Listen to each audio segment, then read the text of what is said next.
All right, we're going to create some memories with the family and plan a visit to Playhouse Square. The children's theater series is back. My dear friend Daniel Hahn, Vice President of Education at Playhouse Square, is joining us to tell us all about this. I always love when you're on. Thank you for coming in. Oh, thanks, Natalie. So good to see you again. This is amazing. This is something I know you guys do every single year, and it really does benefit so many. It's really unique. That's the thing I think I love about it the most. Yeah, it's really special. You know, for $40, you can bring someone to a children's play at Playhouse Square. I've selected 4 titles for this season to bring families together to see live theater, and all 4 of these shows this year are based on beloved children's books. So we brought those too. How cool is that? Because so many families have these books in their homes already. The kids love the books, so then they think, I'm going to watch this come to life. Absolutely. They can go to read the book together as a family and then see the show together.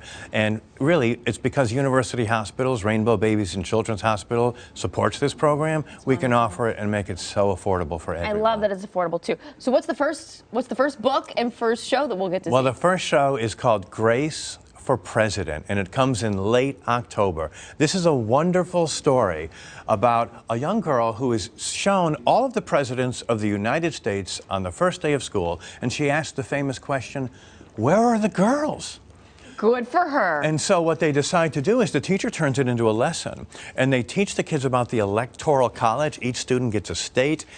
It's her against this really popular boy who's the captain of the soccer team, and Grace against this other student. And they learn about democracy, the Electoral College, and the importance of every vote counting. It's a beautiful story. Talk about a way to get kids involved in politics in a way that they can understand and are drawn to, versus the way I learned about it growing up. I mean, that is the way to do it. Okay, what's next? Well, up next, next month in early November, we have the classic Beatrix Potter story of Peter Rabbit Tales. Oh, this is a beautiful story told by the Enchantment Theater Company. You can see their lovely costumes. They tell the story with movement and motion and sound and song, and it's really stunning. You know, the puppetry that they've got, the actors really make the stage just come alive as we hear the story of Flopsy, Mopsy, Cottontail, and that mischievous Peter Rabbit who keeps going into Mr. McGregor's garden.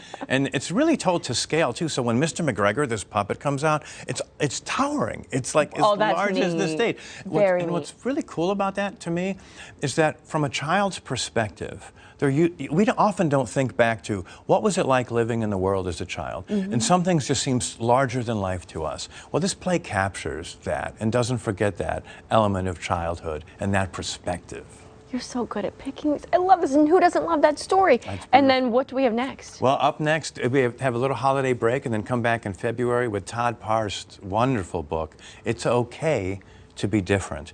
He's got a dozen books, and that artwork is so stunning and captivating to children. And this is a great story that introduces the kids to literacy at a very young age.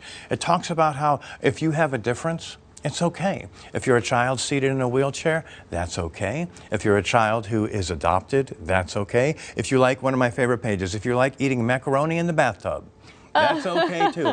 And it's going to be brought to life by a wonderful theater company, Mermaid Theater of Nova Scotia. They've done such wonderful work with us in the past. They did the Rainbow Fish, the Very Hungry Caterpillar. They used that glow-in-the-dark light and gorgeous puppetry from Nova Scotia, and they make in this wonderful little workshop in Nova Scotia.